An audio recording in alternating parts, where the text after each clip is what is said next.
Ladies and gentlemen, let me tell you something that nobody really wants to hear.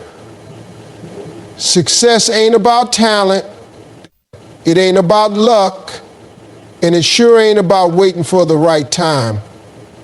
It's about consistency. It's about showing up when you don't feel like it. It's about getting up when your bed is calling you back. It's about forcing yourself to move when everything in your mind says, not today. People often think motivation is the key to success. They wait for the right mood, the perfect mindset, or some magical burst of inspiration to get started. But the truth is, motivation is unreliable. It comes and goes like the weather. Some days you wake up feeling energized and ready to conquer the world, but other days it's hard just to get out of bed. And if you only act when you feel motivated, your progress will always be inconsistent. That's why consistency, not motivation, is what really drives results. The people who make it to the top aren't always the most talented, the smartest, or even the luckiest. They're the ones who keep showing up over and over again, no matter how they feel. Discipline is the bridge between your goals and your success. It's what keeps you moving when the excitement fades. In the beginning, everything feels fresh. A new goal, a new plan, a new gym routine. It's exciting. You feel pumped. But give it a few days or weeks and that spark starts to die down. You hit a wall, you get bored, you feel tired. That's the point where most people quit. Not because they couldn't do it, but because they were relying on motivation to carry them through. Discipline is what makes you do the work even when you don't feel like it. It doesn't care how tired you are, how bad your day's been, or how unmotivated you feel. Discipline says, we do it anyway. Real consistency comes from choosing discipline over mood. Think of the people who go to the gym every morning at 6 a.m. Do you think they wake up excited every day? Absolutely not. But they've trained their mind to understand that the feeling doesn't matter, the commitment does. That's the difference. When you build discipline, you're not waiting to feel like doing something. You've already decided you're doing it no matter what. That's power. The world loves to celebrate talent, but the truth is consistent effort beats raw talent every time. You can have all the potential in the world, but if you don't show up every day and put in the work, it doesn't matter. Talent gives you a head start, but discipline carries you across the finish line. Motivation might help you start something, but if you want to finish, if you want to grow, if you want to see real change, you have to commit to being consistent even when you don't feel like it. That's where real strength is built. That's where winners are made. Forcing yourself means showing up when everything inside you wants to give up. It means pushing through the mental fog, the fatigue, the fear, and the excuses. There's a big difference between waiting for the perfect conditions and creating momentum through action. The people who move forward in life don't do it because it's easy. They do it because they've learned how to act even when it's hard. When something is uncomfortable, that's usually the signal that you're on the edge of growth. And the truth is, most people back down at that very edge. They stop when it starts to hurt, when it starts to stretch them, when it demands something more than comfort. But the ones who succeed are the ones who lean into that discomfort and do the work anyway.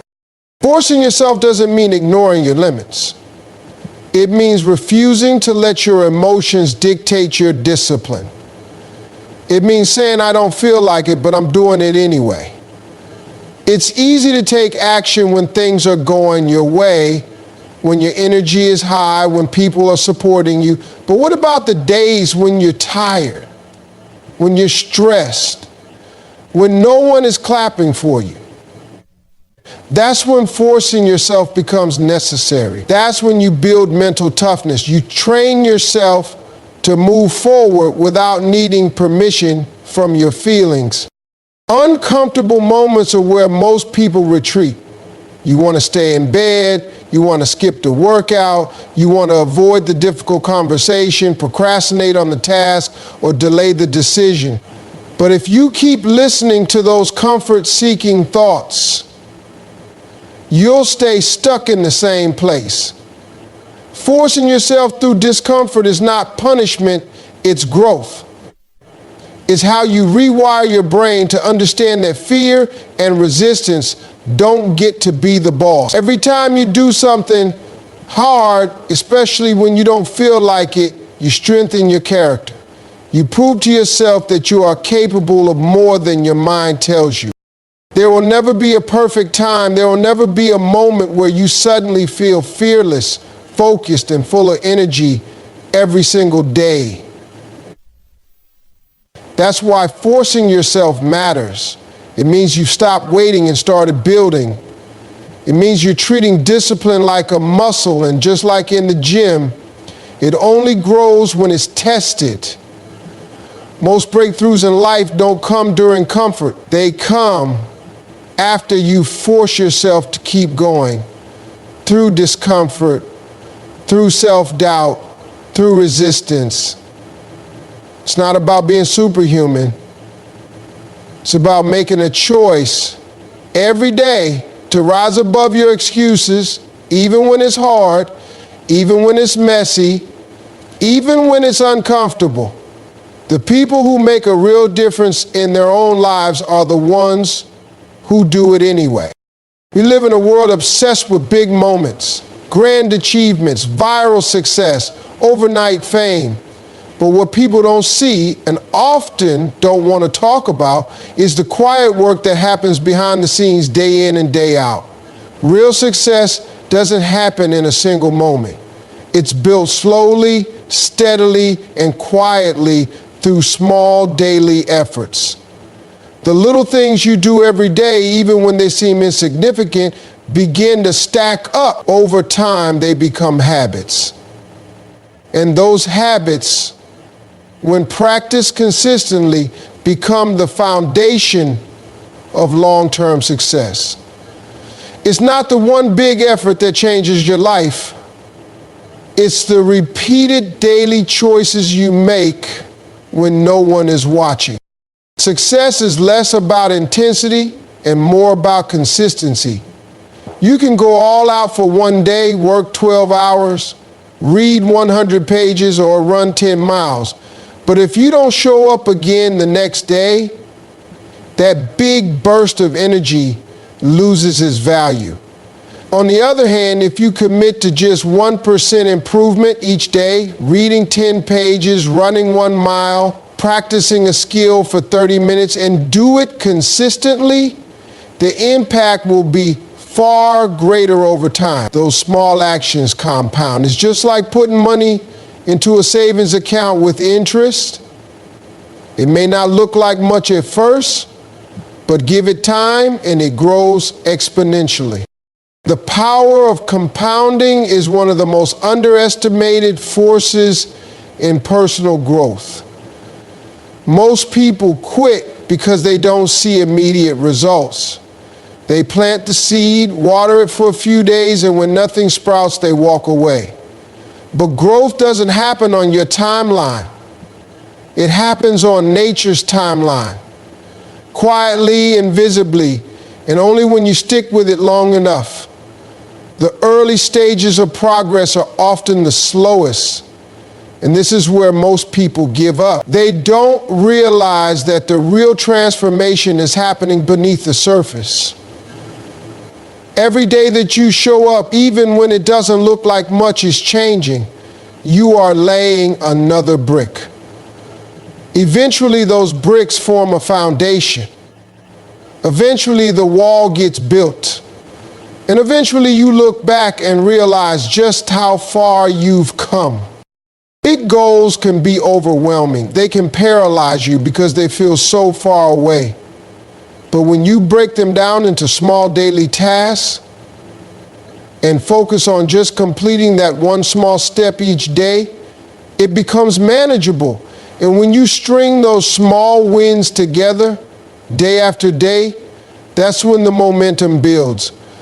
It's not glamorous, it's not exciting, but it works. The people who succeed aren't always the ones who work the hardest on any single day.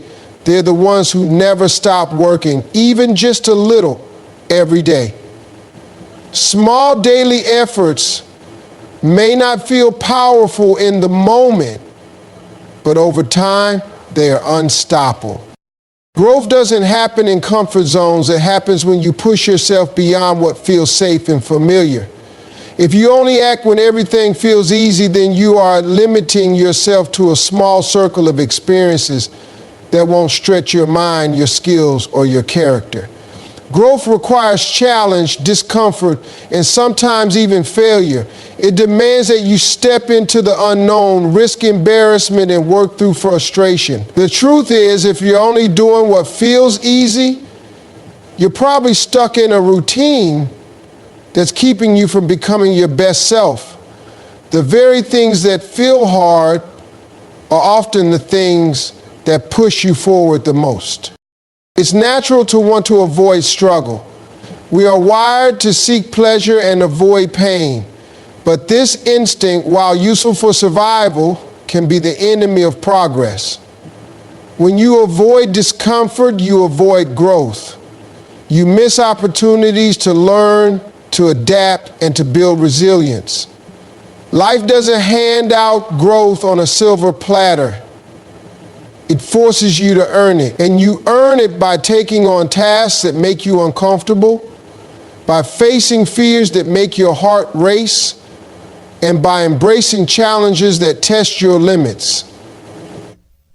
Every time you resist the urge to quit or avoid difficulty, you're telling yourself, I am capable of more. The idea of only doing what feels easy might seem appealing at first, but it creates a cycle of stagnation.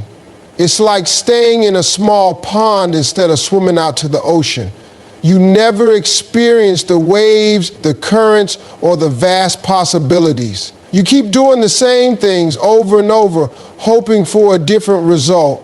But growth requires that you challenge the status quo. You have to be willing to take risks, to stumble and to fail, because failure is not the opposite of success. It's part of the process. And it's in those moments of struggle that you learn the most about yourself. When you push yourself through difficulty, you build confidence and strength. You learn that you don't have to be perfect to move forward. You discover that failure isn't the end, but a stepping stone. And you develop grit, the kind of perseverance that carries you through tough times and keeps you committed to your goals. Growth is not comfortable, but it's necessary. The most successful people aren't those who waited for things to get easy. They're the ones who got uncomfortable, put in the work, and kept going anyway. Choosing to act only when it feels easy is like planting seeds and never watering them. They won't grow. But when you accept that growth is messy, unpredictable, and sometimes painful, you open yourself up to real transformation. You become someone who is willing to face the unknown, who can handle setbacks, and who keeps moving forward no matter what. Growth doesn't come to those who wait for the perfect moment or the easiest path. It comes to those who choose to push past the easy, embrace the hard, and keep going anyway.